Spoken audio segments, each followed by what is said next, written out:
dépend pas de ce qu'il a à main aujourd'hui. La grandeur d'un homme ne dépend pas de beaucoup d'argent qu'il a. Réussir ses études en tant que jeune est un véritable défi, mais réussir en tant que jeune chrétien l'est encore plus. Bienvenue à notre moment d'échange et de partage consacré à la jeunesse.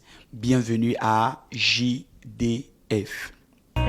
La grandeur d'un homme ne dépend pas de beaucoup d'argent qu'il a.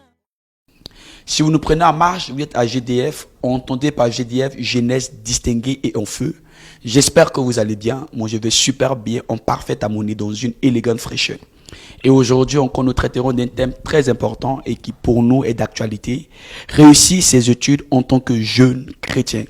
Et pour traiter de ce thème, nous recevons un jeune dynamique, passionné par le Seigneur, parce qu'il a changé positivement sa vie.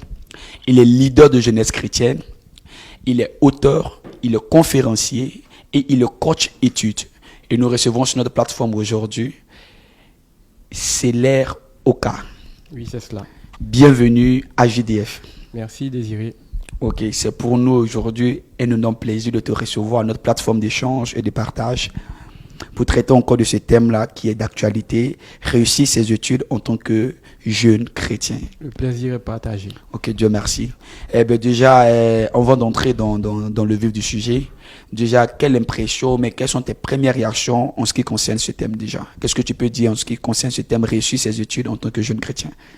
Réussir ses études est une obligation pour tout jeune chrétien qui va à l'école. Des parents investissent dans ses études, il a donc obligation de résultats. Et donc, c'est vraiment un thème d'actualité vu que ces dernières années, beaucoup de difficultés ont été remarquées au niveau des étudiants, des résultats et même au niveau du système éducatif. Donc, il faut qu'on en parle et je remercie JDF pour cette opportunité. Gloire à Dieu. Donc, aujourd'hui, nous parlerons de ce thème qui est d'actualité. Donc, si vous nous prenez en marche, vous êtes à JDF, n'oubliez pas de liker, de partager, d'aimer et de faire aussi aimer autour de vous parce que quelqu'un a besoin d'arguments, il a besoin d'outils nécessaires pour réussir ses études. Et nous traiterons de ce thème-là tout à l'heure. Mais déjà, c'est le cas. Nous avons traversé une crise sanitaire. Oui. Et bien déjà, pour toi qui es quelqu'un de beaucoup actif, est-ce que ça empiète un tout petit peu sur tes activités, sur, je peux dire, ta manière de fonctionner? Est-ce que cette crise sanitaire a une conséquence sur, soit positive ou négative, sur tes déplacements, sur tes activités et tout?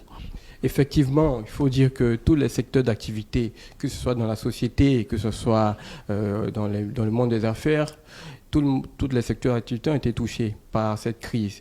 Et donc, bien entendu, moi, personnellement, au niveau professionnel, aussi au niveau de mes activités en tant que jeune leader, j'ai eu à connaître certaines difficultés. Mais il faut dire qu'il y a aussi un aspect positif parce que cette crise nous a mené à réfléchir autrement, à trouver des stratégies et à aussi revoir notre mode de fonctionnement dans tout ce que nous faisons comme activité. Amen. Ok, aujourd'hui, ce qui en ressort, c'est que tout le monde est convaincu que cette crise-là nous a permis de pouvoir aujourd'hui trouver d'autres moyens dans la manière de faire nos activités. Donc ça a été le pont le plus positif dans cette crise sanitaire. Et comme je disais tantôt, avec toi, nous parlerons aujourd'hui de réussir ses études en tant que jeune chrétien. Déjà pour toi, oui. C'est quoi réussir ses études? Eh bien, réussir ses études est une notion assez relative. Okay. Parce que pour certains, réussir ses études, c'est avoir leur diplôme de fin d'année. Pour d'autres, réussir ses études, c'est travailler. Pour d'autres, réussir ses études, c'est simplement avoir une très bonne note à l'école. Donc ici, réussir ses études, nous pouvons le dire que réussir, c'est selon l'objectif qu'on s'est fixé. Voilà, parce que la réussite même, c'est le fait d'avoir un résultat favorable. Mais on ne peut pas avoir de résultat si on n'a pas eu un objectif. C'est selon l'objectif qu'on a une définition donc du résultat. Si l'objectif est atteint, alors on a réussi. Si l'objectif c'est par exemple d'avoir un diplôme, on a réussi donc ses études avec ce diplôme-là. Voilà. Okay. Mais pour certains, il peut s'agir de réussir avec le bac. Le bac. Pour certains qui ne veulent pas aller très loin dans les études, le bac, le BPC. Pour d'autres qui ont des ambitions plus nourrie concernant les études. Réussir ses études, c'est par exemple avoir une licence, un master ou un doctorat. Voilà Ok, donc la définition de réussir ses études est différente d'une personne à une autre, selon les objectifs qu'on s'est fixés. Soit peut-être à avoir un diplôme, tel que chez nous ici, soit le BPC, pour certains le bac, pour certains un master, mais ça dépend. Donc, réussir ses études, on ne peut pas, dans ta définition, essayer de donner une définition figée. Ok, d'accord, il n'y a pas de problème. Mais déjà aujourd'hui, on ne peut pas parler de réussir ses études sans déjà faire une description, si je peux me permettre ainsi, du tableau éducatif de notre nation déjà. Déjà, toi qui es un acteur dans ce volet-là, quelle description aujourd'hui tu peux faire du tableau éducatif de notre nation? Comment est-ce que tu peux le présenter déjà? D'accord. Il faut dire qu'il y a beaucoup de défis. Le système éducatif ivoirien a beaucoup de défis. Et il faut dire que le tableau actuellement n'est pas très, très reluisant. Ok. Voilà. Il y a encore beaucoup de choses à faire sur le plan de la formation, sur le plan des résultats attendus après la formation, sur le plan même de l'insertion professionnelle, il y a encore beaucoup de défis. Okay. Je peux m'expliquer? Ok, vas-y. D'accord. Sur le plan de la formation, il y a une question qui se pose souvent, la question de la qualité de la formation qu'on reçoit, la qualité des formateurs, et encore, il y a aussi l'état d'esprit dans lequel les étudiants ou les élèves vont recevoir donc cette formation-là.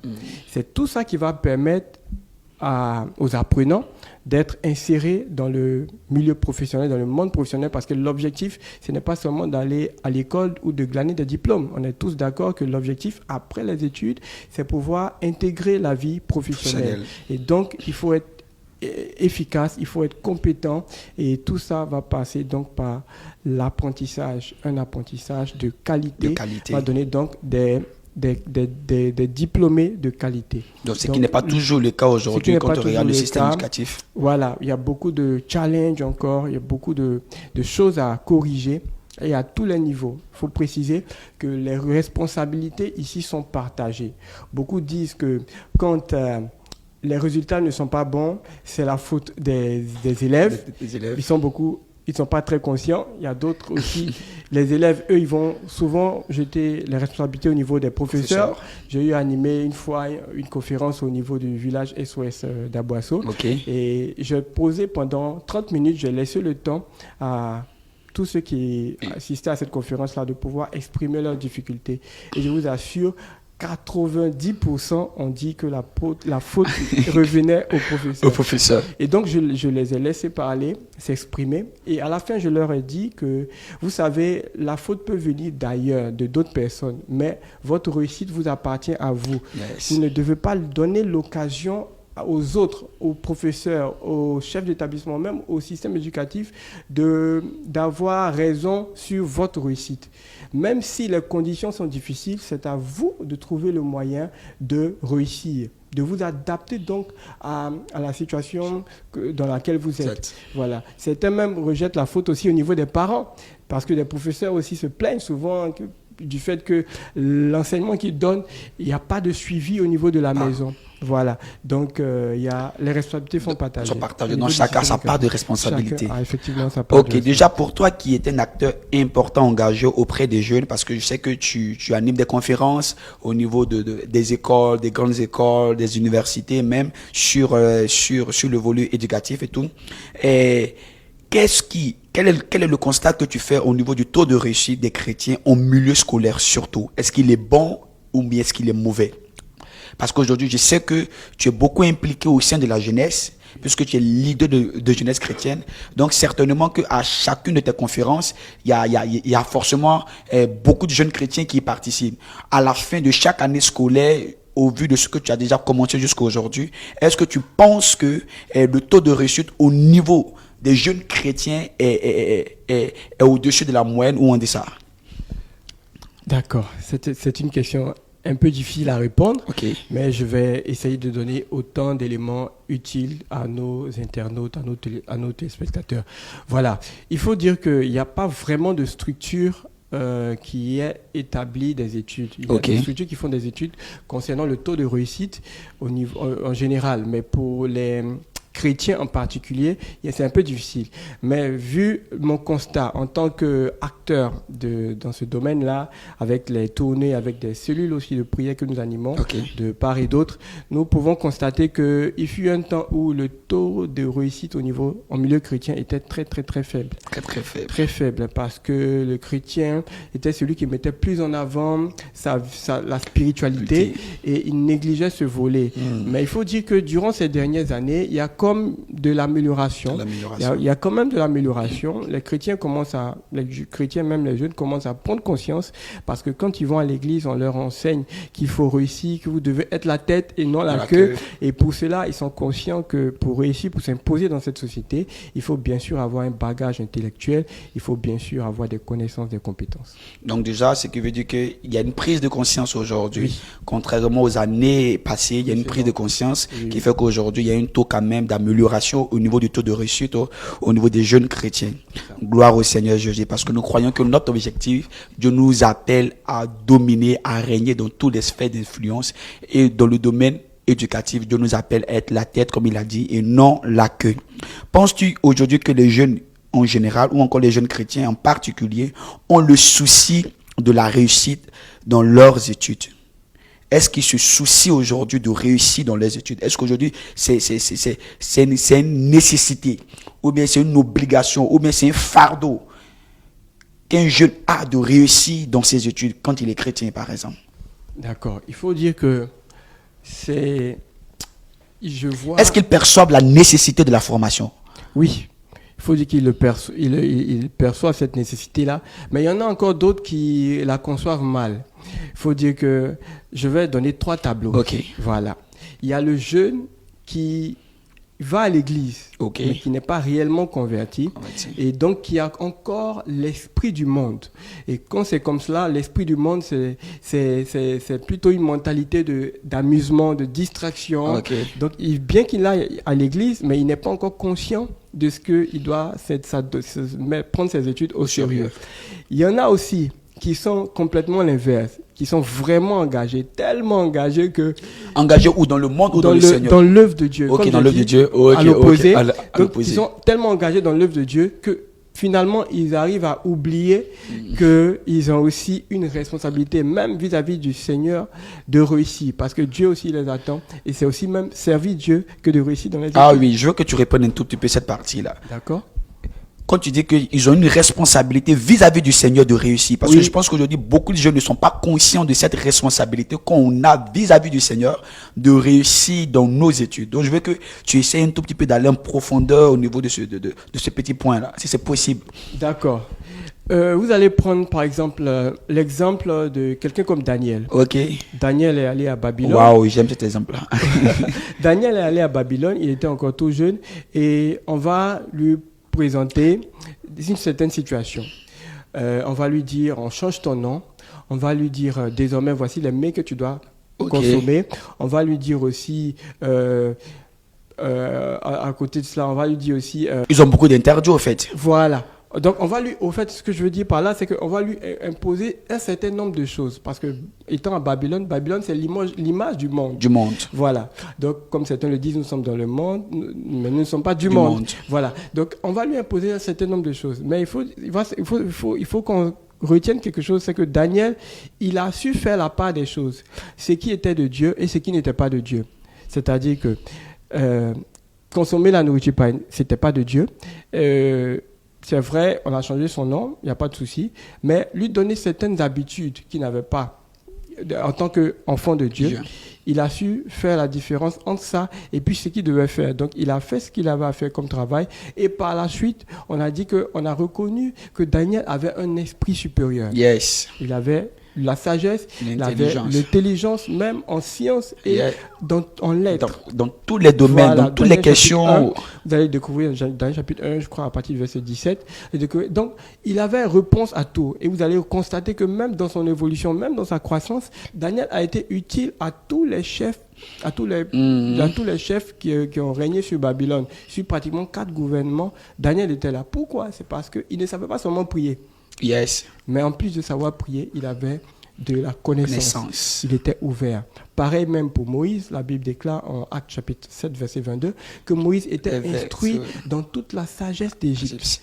Pourtant, on sait tous qu'à partir de la classe 3e, on voit les propriétés de Pythagore, les propriétés de Thalès. Oui. Ce sont des propriétés qui ont été établies par des scientifiques pour construire des pyramides. Ce n'était pas n'importe qui pouvait se lever d'un matin et construire une pyramide. Ça nécessitait de l'intelligence. Et Moïse, il avait non seulement cette intelligence, Daniel, pareil, Joseph, pareil, ils avaient cette intelligence, mais aussi ils avaient la crainte de Dieu. Donc, au fait, l'une des choses qui crée l'amalgame aussi, en milieu chrétien, c'est que beaucoup se disent que il faut mettre devant seulement la prière, seulement la parole de Dieu, mais on oublie que la parole de Dieu même nous donne des exemples pour réussir dans la vie comme dans les études. Waouh! Amen, amen. Donc je pense que Dieu nous appelle à réussir dans nos études. Parce que notre Dieu est un Dieu d'excellence. Et c'est à Dieu qu'appartient la connaissance, la science. Donc Dieu veut nous voir régner, jeune, toi qui nous écoutes. Dieu veut te voir régner dans tes études en étant meilleur, en étant excellent. Donc l'excellence, la réussite n'est pas seulement réservée aux gens du monde, mais elle est réservée également pour nous. Donc si nous prenons en marche avec AGDF, Jeunesse distinguée en feu, et nous traitons du thème réussir ses études en tant que jeune chrétien. Et nous recevons ici Célèbre Oka. Je le rappelle encore, il est conférencier, il est également auteur et aussi il est coach, donc il sait de quoi il parle. Il est coach en études, donc c'est un expert, il maîtrise son domaine par la grâce du Seigneur et encore par la grâce du Seigneur, il va nous donner des astuces, des petits points pour nous permettre de pouvoir réussir dans nos études. Alléluia, amen, amen. Que Dieu nous bénisse. Quelle est aujourd'hui la difficulté dans la réussite de la jeunesse chrétienne dans les études? Pourquoi nous avons un taux faible de réussite? Pourquoi aujourd'hui il y a un taux faible de réussite en milieu scolaire, mais surtout au niveau des chrétiens? D'accord. Effectivement, tu me donnes l'occasion de rebondir sur l'ancienne question, puisque les deux questions sont apparemment liées. J'avais donné un dernier tableau, le tableau de ceux qui étaient vraiment engagés dans l'œuvre de Dieu, mais qui mettaient de côté les études. Donc, j'ai dit que ce n'était pas une attitude correcte, parce que Dieu aussi nous appelait à réussir dans les études. Mais il y a aussi un dernier tableau. Un dernier tableau, c'est le tableau de ceux qui sont engagés dans l'œuvre de Dieu, qui sont intéressés par tout ce qui concerne le Seigneur, par leur vie spirituelle, par leur marche avec Dieu, mais aussi qui accordent aussi une importance aux études. Aux études. Voilà. Donc, c'est un peu ce que je voudrais souligner. Maintenant, pour revenir à la question concernant qu'est-ce qui fait que le taux de réussite est faible au niveau des chrétiens, il y a beaucoup de choses. Déjà, on n'enseigne pas suffisamment, à mon humble avis, on n'enseigne pas suffisamment l'importance des études. Même quand tu dis on n'enseigne pas, à l'église, voilà, parce que à l'école, c'est tout le monde. Mais au niveau des chrétiens, est-ce que dans nos églises, il y a un programme, il y a des structures, ou bien il y a même des conférences, des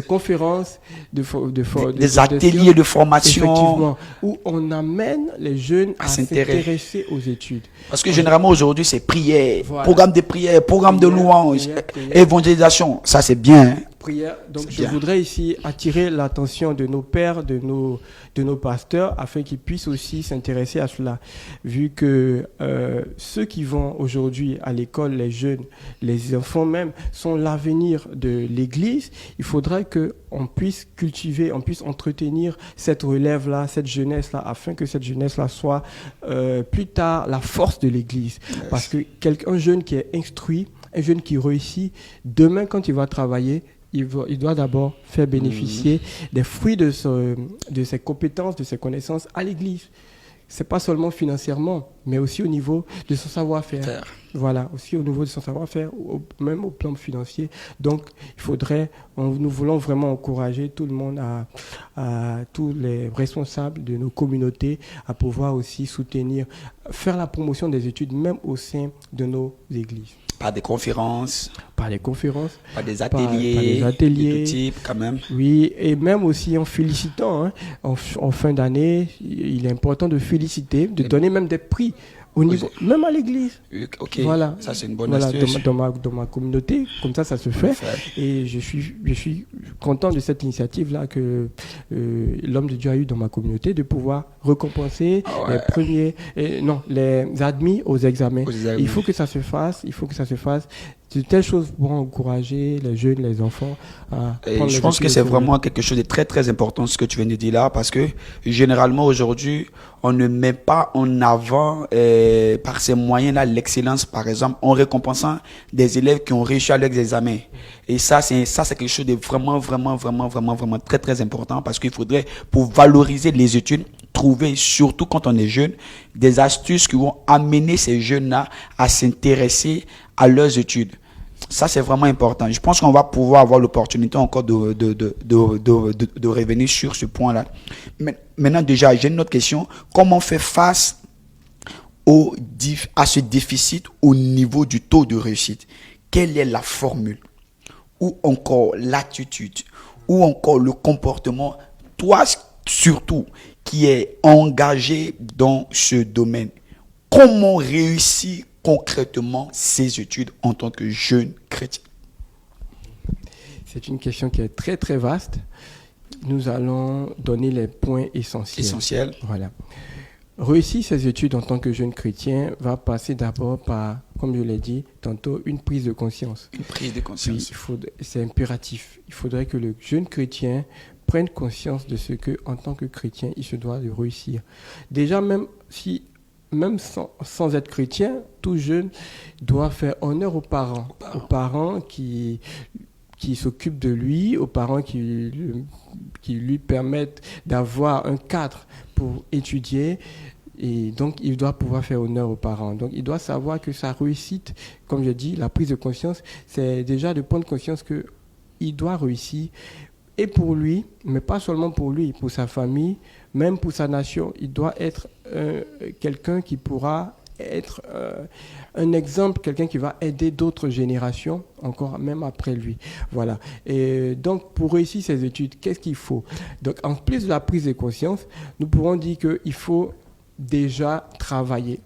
Il faut que le chrétien travaille. Il faut qu'il mette de côté la distraction. Il faut que le jeune, même en général, mette de côté la distraction. Aujourd'hui, nous constatons qu'il y a beaucoup de distractions, que ce soit les téléphones, ce soit les réseaux sociaux. Oui. Et donc, nous constatons que cela crée beaucoup de difficultés. Parce que sans le savoir, même pendant les cours, il y en a beaucoup qui vont en classe avec leur téléphone, qui manipulent le téléphone pendant que le cours se fait.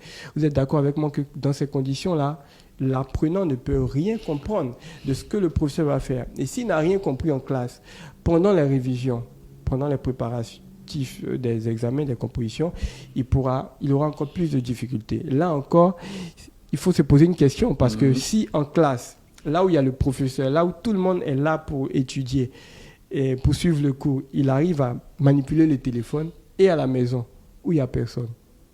Là encore, on voit que cette difficulté est encore remarquable. Donc, j'ai parlé d'abord de la prise de conscience. Ensuite, j'ai parlé de la distraction. Comment? De la distraction. Oui, éviter la distraction pour pouvoir se concentrer sur le travail. Travailler, et ensuite, il faut vraiment croire en son succès. Croire qu'on a toutes les chances de réussir, même si ce ne sont pas nos résultats. On peut avoir des résultats qui ne sont pas bons, qui ne sont pas satisfaisants, mais n'empêche qu'on peut finir par avoir des résultats très appréciables à la fin de l'année, à la fin du trimestre, du semestre, ou même, etc., du cycle, du cursus scolaire. Donc, c'est de croire en soi, de pouvoir se donner les moyens qu'il faut afin de réussir. Voilà. Bon, déjà, je pense que moi, j'ai une question encore qui me vient à l'esprit, que j'ai pas forcément noté là. Déjà, qu'est-ce que tu penses déjà de tous ces jeunes qui sont fort engagés dans le ministère? Quand je parle de ministère, pas forcément qui sont déjà pasteurs autres, mais déjà qui négligent leurs études pour des programmes, par exemple. Et parce qu'aujourd'hui, nous sommes confrontés à ce genre de problème-là en fin d'année. Des élèves qui sont chrétiens, mais qui passent tout leur temps à l'église au lieu de bosser. Et en fin d'année, c'est là maintenant, je sais que Dieu bénit, que Dieu fait grâce et tout, mais qui Oh Seigneur, vraiment, l'année est finie, aide-moi. Mais pourtant, il n'a pas pris le temps de bosser. Et c'est ça aujourd'hui. On a l'impression que les jeunes passent plus leur temps à l'église que de faire la part des choses. Qu'est-ce que déjà toi tu peux dire déjà? Quel conseil tu peux donner, mais quelle astuce pour permettre à ces jeunes-là de faire la part des choses? C'est vrai qu'il est vraiment important pour nous en tant que jeunes de servir le Seigneur, mais en même temps aussi de bosser. Mais souvent on oublie le volet bosser, mais on sert plus le Seigneur. Qu'est-ce que déjà tu peux dire par rapport à ce phénomène, à tous ces jeunes-là qui privilégient plus l'église? Et pour moi, on sert vraiment le Seigneur, je suis vraiment engagé dans l'œuvre de Dieu, mais je sais que par moments d'autres le font en fuyant leurs études pour trouver une excuse. Ah non, je vais à l'église, non, je vais à l'église. Qu'est-ce que déjà toi tu peux dire? Je pense que déjà tu arrives quand même à cerner le fond de ma pensée au fait. D'accord. J'ai bien envie de rappeler cette parole que j'ai entendue de la bouche du pasteur Marcelo. Ok. Il a dit que quand il était encore élève, apprenant, il avait une philosophie, c'était de servir Dieu comme il n'a jamais étudié et d'étudier comme il n'a jamais servi Dieu. Voilà. Ça veut dire que autant quand il est en train de servir Dieu, il le fait à fond. Quand il est en train d'étudier, il le fait à fond. Mais il faut dire que ici il se pose une question de priorité. Voilà. Donc beaucoup aussi ont cette question-là. Et pour vous qui me suivez, j'espère que vous allez écouter ce que je vais dire. Beaucoup se posent cette question-là, de savoir quelle est la priorité entre mes études et l'œuvre de Dieu. Aussi, il faut dire que, j'ai dit d'entrée de jeu que étudier, c'est servir Dieu. À partir du moment où on comprend ça, il n'y a pas d'amalgame. Ça veut dire que quand tu sais que tu étudies pour glorifier Dieu au travers de tes études, au travers de tes résultats, tu comprends que tu ne dois pas négliger tes études. Donc, il faut accorder une priorité aux études parce que c'est grâce à ton succès que tu seras félicité au niveau de tes parents, voilà, auprès de qui on a un devoir de résultat, une obligation de résultat. Et c'est grâce à même ton résultat, même au niveau de l'église. C'est-à-dire que on peut constater que certains jeunes peuvent peut-être souvent manquer des cours pour venir faire des programmes, mais à la fin de l'année, ton leader spirituel ne sera pas fier de ce que tu as manqué des cours et puis échoué. Voilà, il sera plutôt fier de savoir que tu as réussi. Aussi, il faut dire qu'il ne faudrait pas aussi te cacher dans les études pour éviter de servir Dieu. Okay. Voilà. Donc, ce que je veux dire, c'est de savoir faire la part des choses et aussi de pouvoir mettre les études au devant. N'empêche qu'il y a des moments où on a de temps libre, parce que même ceux qui ne sont pas chrétiens, ils ont des temps libres et après qu'ils aient fini d'étudier, souvent, il y a une forme de pression, on a besoin de se relâcher un peu. Voilà. Donc, ils utilisent ce temps-là pour aller peut-être boire, pour aller peut-être dans des cérémonies, dans des concerts, etc., etc. Mais le jeune chrétien, lui, il peut utiliser ce temps-là pour aller à l'église, pour faire l'œuvre de Dieu. Voilà, sans pour autant que cela n'empiète sur ses résultats scolaires. Voilà. Ok. Je pense que c'est clair. Dieu nous appelle à l'excellence. Là, nous ne sommes pas en train de dire de mettre Dieu en arrière, mais de faire la part des choses. Servir Dieu tout en étant de bons apprenants pour que le résultat puisse suivre. Parce que, quelqu'un pouvait le dire, 0 multiplié par 1000, ça fait 0. Mais forcément, il faudrait quelque chose. Qu'est-ce que tu apportes au Seigneur comme bagage intellectuel? C'est sur ça que Dieu va souffler et te permettra encore d'avoir des résultats dans tes études. Amen, amen. Et déjà, il y a un phénomène aujourd'hui qui est très récurrent au milieu scolaire. Et je pense que beaucoup de jeunes chrétiens aujourd'hui s'adonnent, mais déjà pour toi qui es sur le terrain, le phénomène de la tricherie, par exemple. Aujourd'hui, réussir ses études, pour certains, c'est forcément avoir un diplôme. N'est-ce pas? Maintenant, comment est-ce qu'on arrive à avoir ces diplômes-là quand les moyens qu'on utilise pour parvenir à nos fins ne sont pas les moyens qui sont prônés par la parole du Seigneur? Parce qu'aujourd'hui, il y a le phénomène de la tricherie, de la corruption au niveau des différents examens et tout ça. Même aujourd'hui, il y a plein de personnes aujourd'hui qui ont des diplômes sans l'avoir passé. Il y a ce phénomène de, comment on appelle, de mercenaires pour les examens et tout ça. Et il y a beaucoup de jeunes chrétiens. Est-ce que ça, on peut dire que j'ai réussi mes études? Parce que tout compte fait, j'ai le diplôme, j'ai le bac, j'ai cette finalité-là. Est-ce que je peux dire que j'ai réussi mes études? Parce que ces personnes-là viennent à l'église et puis rendent témoignage pour certains. Et ça, je ne sais pas comment est-ce que toi tu peux qualifier ça, mais toi tu espères déjà. On peut dire que, parce que quand on dit réussir ses études, ce n'est pas un thème spirituel. Ok. Ça concerne tout le monde dans la société. Même quelqu'un qui est païen, il peut réussir ses études. Ah oui. Ça, c'est une vérité. On peut être chrétien, réussi, mais on peut aussi être païen et puis réussir. Okay. Maintenant, la question qui se pose pour les chrétiens, c'est de réussir ses études selon Dieu. Je pense que c'est le thème qui nous rassemble aujourd'hui ici. Donc, quelqu'un qui triche, il va réussir ses études, mais il n'a pas réussi selon Dieu.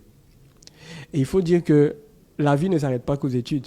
Après les études, Dieu va t'attendre à un carrefour, au carrefour de l'emploi.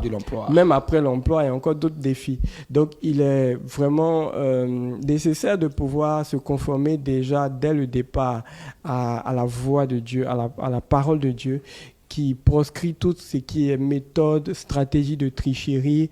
Pas plus tard même que hier, j'ai reçu un appel d'un étudiant qui devait passer le BTS. Il m'a dit... parce que je suis président d'une fédération d'étudiants. Voilà, il m'a dit, Prési, voilà, moi, en tout cas, je ne suis pas intéressé par la tricherie. Mais on sait tous que quand on va les composer, les gens vont nous faire des propositions. Voilà, les surveillants vont demander de l'argent et tout. Et ça, il faut qu'on en parle. Il faut en parler. Beaucoup n'en parlent pas, peut-être par peur, peut-être aussi parce qu'il y en a tellement qui sont impliqués dans ce genre de pratiques. Mais il faut qu'on ait le courage d'en parler. Et je voudrais donc saisir ce plateau, cette opportunité pour en parler. Donc, il y a un phénomène qui prend vraiment de l'ampleur. Et surtout, il est triste de constater que même parmi les chrétiens trichent, mais pour eux, ce n'est pas un péché. Il faut qu'on le dise, la tricherie, c'est un péché. Qu'on te montre ou que tu montres, tout ça, ce sont des formes de tricherie. Qu'on te laisse communiquer, recevoir des sujets par téléphone, ou etc., tout ça, ce sont des formes de tricherie. Et si tu es dans ces choses, chers frères, chères sœurs, je veux t'inviter simplement à te repentir et à saisir la main de Dieu qui veut t'utiliser. Je vous assure, j'ai été jeune, je me suis converti très jeune depuis déjà 2003. Voilà, j'étais en classe de 3e déjà. Mais jusque dans tout mon parcours, je n'ai pas eu à tricher. Parce que beaucoup aussi ont peur. Beaucoup aussi se disent que si je ne triche pas, est-ce que je pourrais réussir? Je n'ai pas eu à avoir recours à ce genre de pratique. Et par la grâce de Dieu, j'ai pu poursuivre mes études jusqu'à avoir un master en informatique. Wow. Donc, voilà. Donc, je veux dire à tous ceux qui croient que c'est impossible de réussir ses études sans tricher, je veux leur dire que c'est possible de réussir sans tricher. Parce que nous, en tant qu'enfants de Dieu, nous comptons sur la grâce de Dieu. Et notre Dieu qui nous a donné, nous devons croire au fait que Dieu nous a accordé une intelligence. Et cette intelligence-là, c'est vrai, nous avons la foi, mais encore nous avons des capacités que Dieu a mises en nous. Il faut que nous puissions croire en cela et que nous puissions travailler en fonction de cela. Donc vous allez constater aussi dans la société que pour celui qui est déjà armé de la mentalité de éviter tout ce qui est fraude, ce sont des qualités qui vont rester, même au-delà des études. Quand il aura son diplôme en entreprise, il sera excellent. Excellent. Voilà, il sera excellent. Et partout dans les concours, sans qu'il ait besoin de dépenser de l'argent pour frauder, il pourra donc réussir parce qu'il a le niveau. Et c'est ce qui est vraiment important. Aimez, likez, partagez. Vous êtes à JDF. Aujourd'hui, le thème que nous traitons, encore je le rappelle, c'est réussir ses études en tant que jeune chrétien, ou bien si vous voulez réussir ses études selon Dieu. Eh bien, déjà, ce qui me ramène à mon avant-dernière question, parce que nous sommes au terme de notre moment d'échange. Déjà, aujourd'hui, tu as évoqué un point très, très, très, très, très, très, très important. Mais déjà, pour quelqu'un qui est chrétien et qui a échoué une fois, 2 fois, voire 3 fois même, à un examen, par exemple. Déjà, il y a le découragement, il y a l'abattement, il y a ce sentiment que Dieu l'a laissé, pourtant il bosse, il étudie, il va à l'église. Déjà, donc du coup, il y a cette tendance-là, bon, ok, d'accord, certainement que Dieu m'a laissé, donc moi je vais aller tricher. Qu'est-ce que tu peux déjà dire à ces personnes-là? Parce que beaucoup de chrétiens, beaucoup de jeunes se retrouvent dans ces cas-là. Et il est vraiment important déjà qu'on arrive à leur communiquer la pensée de Dieu à ce sujet-là quand même. Qu'est-ce que tu peux leur dire? D'accord. Il faut dire que l'apprenant doit comprendre que l'échec n'est pas une fin en soi. Ok. Voilà. Il peut arriver, il y en a qui ont été très bons, mais qui ont réussi, mais qui ont échoué à un examen. Il y en a par contre qui n'avaient vraiment pas forcément le niveau, mais aussi ça, on en a vu par miracle, on a vu leur nom inscrit sur le tableau des admis. Voilà.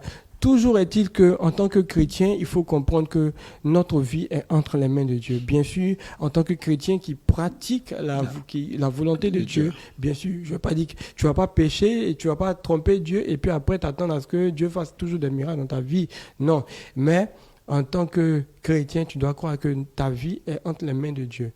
Dieu t'a donné des qualités, il t'a donné de l'intelligence pour que tu réussisses. Alors tu fais ta part et Dieu lui fera sa part.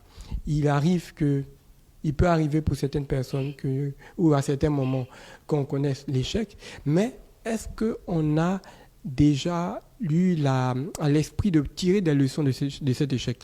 Quand on échoue, c'est vrai, on peut être amené à pleurer, à se lamenter, mais après cela, il faut se relever. Ah oui. Il faut se relever, prendre courage et surtout tirer des leçons de son échec. Voilà. Et je vais profiter pour donner un exemple, parce qu'au-delà des études, c'est vrai, on peut avoir des diplômes, travailler dans la société, mais certains peuvent avoir des diplômes et même ne pas travailler forcément dans le métier dans lequel ils ont été formés.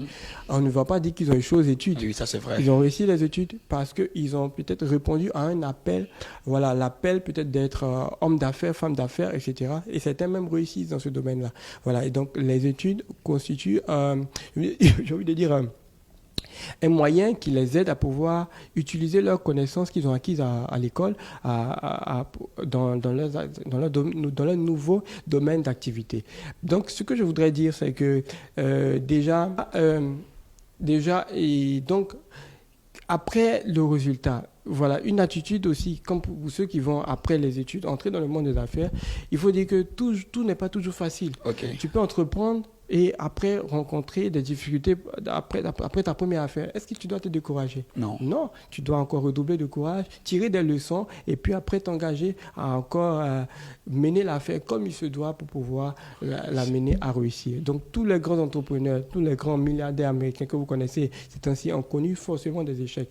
Pour même les Américains, l'échec n'est pas une fatalité. Non, au contraire, l'échec c'est un peu comme le moyen de réussir. On connaît tous l'histoire de Thomas Edison qui a échoué pratiquement 1000 fois avant de réussir à créer la lampe électrique. Et on dit comme ça que quand on lui demandait Monsieur Thomas Edison, vous échouez, mais vous n'êtes pas découragé. Il dit non, je n'ai pas échoué. Au contraire, je viens de découvrir ce qu'il faut faire pour ne plus échouer la prochaine fois. Voilà. Donc, c'est-à-dire qu'il retenait à chaque fois quelque chose de ce que l'on appelait les échecs, au fait. Voilà. Tu retiens quelque chose et tu avances. Tu retiens quelque chose et tu avances. Donc, toujours est-il qu'il ne faudrait pas aussi faire exprès. Non, il faut se donner. Non. Il ne s'agit pas de faire exprès pour échouer, pour dire ah non, je voulais apprendre. Non. Et il faut donner le maximum. Et quand tu échoues, il faut qu'on puisse tirer des leçons pour pouvoir avancer demain. Waouh! Donc je pense que nous sommes au terme de notre moment d'échange et de partage. Et là, je reviens pour ma toute dernière question.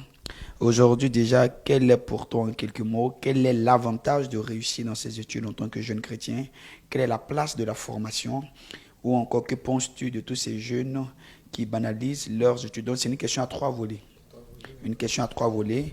Donc quel est l'avantage de réussir dans ses études en tant que jeune chrétien? Est-ce qu'il y a un avantage de réussir ses études? Déjà, quelle est la place de la formation ou des études? Ensuite, que penses-tu de tous ces jeunes qui banalisent leurs études pour se lancer, soi-disant, dans le ministère et autres? Est-ce que ce n'est pas une manière de fuir les études pour dire, Dieu m'a appelé, il est en troisième, il n'a aucun bagage intellectuel? Est-ce qu'on n'a pas besoin de toutes ces choses-là pour entrer dans le ministère? Ou bien Dieu se fiche carrément? Je sais que Dieu utilise n'importe qui parce que Dieu ne compte pas sur notre capacité, mais sa capacité à lui-même. Est-ce pour autant qu'il faudrait banaliser nos études pour rentrer dans le ministère ou pour des choses de Dieu quand on sait que les études ou la formation est très importante? Ok. Déjà, je crois que le premier volet, c'est l'avantage de réussir dans ses études en tant que jeune chrétien. Réussir dans ses études est vraiment, j'ai envie de dire, nécessaire. Nécessaire pour tout jeune qui a des ambitions d'occuper une place importante dans la société. Voilà, il va s'en dire que déjà, il faut qu'il acquiert l'instruction. Parce que l'objectif même de l'éducation, de l'école, concerne aussi l'éducation. Le ministère, par exemple, chargé de gérer le volet scolaire au niveau de notre pays, on dit ministère de l'Éducation nationale. Donc, déjà, il faut que le jeune, l'enfant, puisse acquérir déjà une certaine forme d'éducation. Savoir lire, savoir écrire, ce sont les bases. Les bases. Mais encore, c'est vraiment important parce que l'école, je vous l'ai dit, l'école est même une école de la vie. Ok. Parce que à l'école, on apprend à pouvoir utiliser au mieux son intelligence. Quand on vous donne plusieurs matières différentes à étudier, ça vous amène à pouvoir vous adapter à plusieurs cas de situation dans la vie. Et plus on s'y adonne, plus on a donc développé des facultés d'adaptation, voilà, qui font que même au-delà des études, on arrive à s'adapter.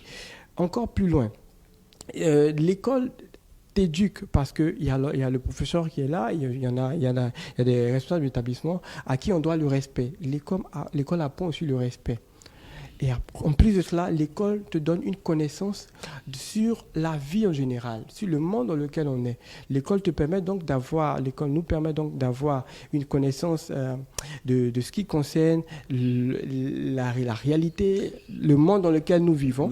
Et en plus de cela, enfin, l'école est vraiment importante, nécessaire, parce que l'école te donne un savoir-faire. Et c'est ce savoir-faire-là qui va permettre donc à l'apprenant plus tard de pouvoir travailler, et c'est le travail qui va lui donner donc de pouvoir on va dire nourrir sa famille, de pouvoir avoir de quoi subvenir à ses besoins. Voilà.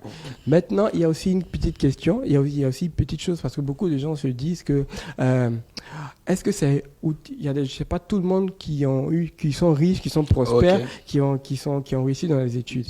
Effectivement, l'école est un moyen de réussite sociale.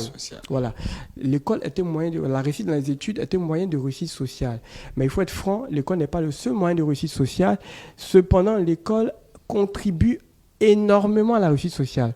Parce que pour celui qui n'a pas reçu d'éducation, qui monte peut-être une affaire, il n'a pas de compétences, il n'aura pas une lisibilité claire. Quelqu'un qui ne sait pas lire, quelqu'un qui ne sait pas écrire, quelqu'un qui ne sait pas calculer. C'est difficile. Imaginons que tu te fais en fin d'année un chiffre d'affaires énorme, tu as beaucoup d'argent, mais tu ne sais pas gérer, tu ne sais pas organiser. Tu ne sais même pas comment gérer les personnes qui travaillent pour toi. Tu sais comment les suivre, comment les encadrer. Vous voyez, il y a ce souci-là que l'école résout. Donc, même pour ceux qui doivent faire les affaires, ils doivent prendre leurs études au sérieux, aller le plus loin possible. Jusqu'à... Et après, bon...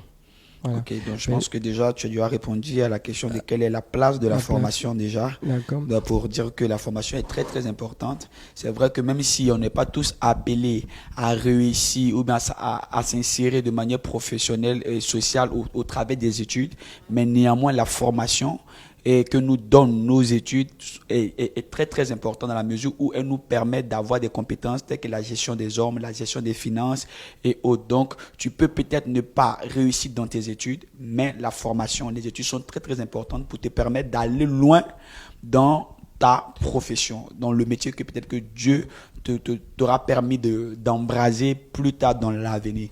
Et déjà, pour le dernier pan de cette question à 3 volets, que pourrais-tu dire, oui, de tous ces jeunes qui banalisent. C'est vrai que Dieu nous appelle au ministère, mais je pense que pour entrer dans le ministère, il y a un temps. Il y a un temps quand même pour entrer dans le ministère. Donc déjà, qu'est-ce que déjà tu peux dire déjà? Est-ce que ça veut dire que Dieu se fiche pas mal qu'on soit peut-être voilà, aller un peu loin dans les études? Est-ce que le ministère rime forcément avec échec dans les études et tout? D'accord. Effectivement, je vais répondre à cette question. Là, voilà. Question un peu difficile, mais pourquoi? Parce que je ne voudrais pas que certains se sentent indexés négativement. Mais je réponds selon effectivement mon point de vue et selon un constat que j'ai fait dans le monde chrétien. Voilà. Être appelé au ministère signifie pas banaliser les études. Loin de là. Être appelé au ministère ne signifie pas abandonner les études. Voilà. Comme on le dit, c'est Dieu qui appelle. Et si Dieu, en t'appelant, il ne t'a pas demandé de laisser tes études, tu n'es donc pas appelé à abandonner tes études. Parce que ce que tu vas apprendre dans ta formation peut servir dans le ministère. Ok. Dans le ministère, on a besoin des gens qui savent gérer l'argent. On a besoin des gens qui savent gérer les hommes. On a besoin des gens qui savent gérer une structure de communication. Voilà. Événementiel, etc. Donc, ce sont des compétences qui sont acquises au travers de la formation qu'on reçoit à l'école. Donc, si on banalise cela va forcément nous rattraper, même dans le ministère.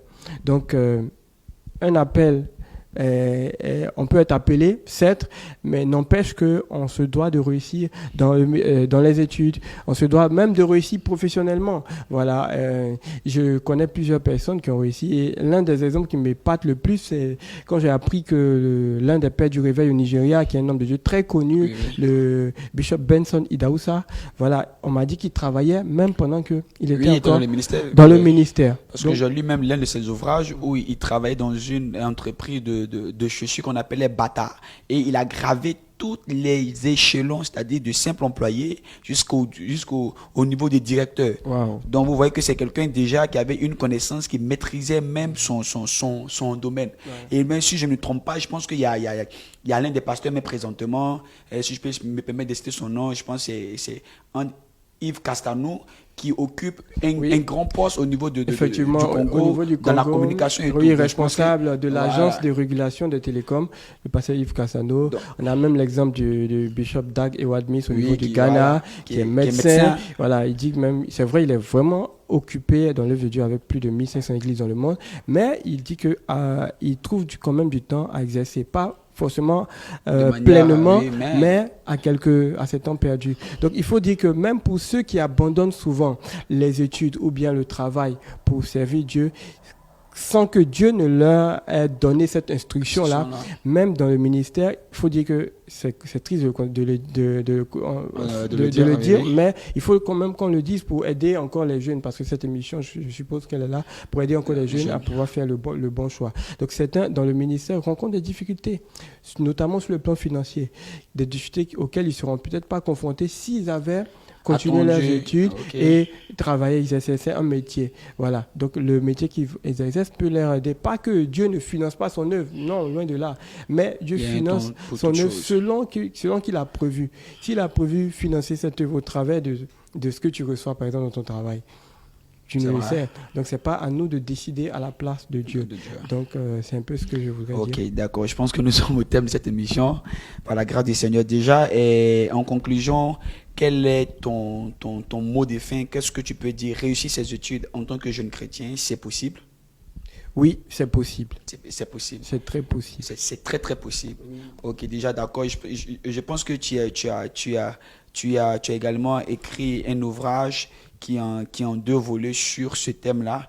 Et déjà, brièvement, puisque nous sommes à GDF, si tu peux déjà essayer de présenter juste en quelques minutes cet ouvrage-là pour permettre déjà aux téléspectateurs, aux jeunes qui nous suivent là, de pouvoir avoir une connaissance déjà de ce que tu as comme contenu dans cet ouvrage.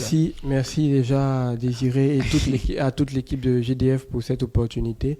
Donc déjà ici, j'ai écrit par la grâce de Dieu un ouvrage, sinon 2 ouvrages intitulés « Réussir ses études, c'est possible ». Voilà. Et à l'intérieur de cet ouvrage, je donne des stratégies, des méthodes pour réussir. Et donc, dans ces stratégies-là, je définis un peu l'attitude à avoir avant d'aller en classe, l'attitude à avoir pendant les cours et l'attitude à avoir après les cours.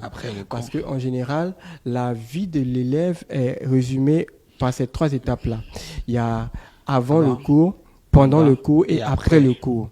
Donc, avant le cours, il y a une attitude à avoir, il y a une préparation à avoir pour pouvoir à assimiler tout ce qui sera enseigné pendant le cours. Pendant le cours aussi, il y a une attitude aussi à avoir pour pouvoir capter le maximum de tout ce qui sera enseigné par le professeur. Mais aussi après le cours, il ne suffit pas de finir le cours et puis aller s'amuser, aller dormir. Non. Eh bien, après le cours, il faut savoir réviser. Il faut réviser. Il faut faire des exercices qui vont te permettre ensuite, lors des évaluations, de pouvoir avoir de très bons résultats. Donc, c'est un peu ce que j'enseigne ici. Ok. Et juste à côté de cela, je donne encore des stratégies sur la gestion du temps, la gestion des priorités, l'organisation, comment se fixer des objectifs, comment se motiver, même quand on a des résultats médiocres, comment arriver à relever le niveau. Et en tout cas, c'est un peu de tout cela. Les lois qui existent dans le domaine des études, parce qu'il y a des lois, il y a des choses qui sont inévitables. Et donc, je prépare l'apprenant à toutes ces réalités-là. Gloire à Dieu. Donc, je pense que le plus important, on n'a pas, pendant cette émission, essayé de contourner tous les sujets, mais je pense que si tu prends ce livre, par la grâce du Seigneur, qui est en 2 tomes, le tome 1, le tome 2, tu auras, par la grâce du Seigneur, toutes les informations en ce qui concerne réussir ses études en tant que jeune. C'est possible. Et cet ouvrage-là, il est à 1000 francs, si je ne me trompe pas. Il est à 1000 francs. Donc déjà, c'est un prix abordable, c'est un prix accessible. Et nous invitons chacun de nous, par la grâce du Seigneur, de nous écrire ou encore de nous appeler pour ceux qui désirent cet ouvrage-là. Et nous allons, bien entendu, nous faire le plaisir de vous apporter, même si vous voulez chez vous, par la grâce du Seigneur, nous sommes venus les récupérer à nos points de vente qui vous seront communiqués en inbox par la grâce du Seigneur. Donc déjà, Dieu nous bénisse pour ces temps d'échange et de partage. Je pense qu'on a eu la possibilité de toucher un tout petit peu chaque question relative à ce sujet-là, réussir ses études en tant que jeune chrétien. Déjà, il est important de savoir que Dieu nous appelle à l'excellence, à la réussite. Dieu n'est pas pour la médiocrité, mais Dieu est un Dieu d'excellence. Et parce que Dieu est un Dieu d'excellence, il veut nous voir en tant que jeunes dominer, régner, être les meilleurs. C'est pourquoi David l'était, c'est pourquoi également Daniel l'était, c'est pourquoi Moïse l'était. Donc vous voyez que toutes ces personnes que Dieu a choisies ne sont pas des personnes médiocres, mais des personnes qui avaient quelque chose. Parce que nous savons que si nous avons quelque chose, le monde viendra vers nous. Parce qu'ils viendront chercher ce que nous avons. Et ce que nous avons, c'est cette grâce du Seigneur. L'intelligence, la capacité que Dieu nous donne. Donc déjà, soyez bénis. N'oubliez surtout pas d'aimer, de partager, de liker. Aujourd'hui, c'était GDF avec Céler Oka. Je le rappelle encore, il est conférencier, il est auteur et également il est leader de jeunesse chrétienne et coach en études. Waouh! Nous bénissons le nom du Seigneur pour ta vie et nous croyons que de gloire en gloire encore, Dieu te donnera la force, la possibilité de toucher et d'impacter le maximum de jeunes. Soyez bénis d'où vous nous prenez en marche. Shalom et demeurez JDF.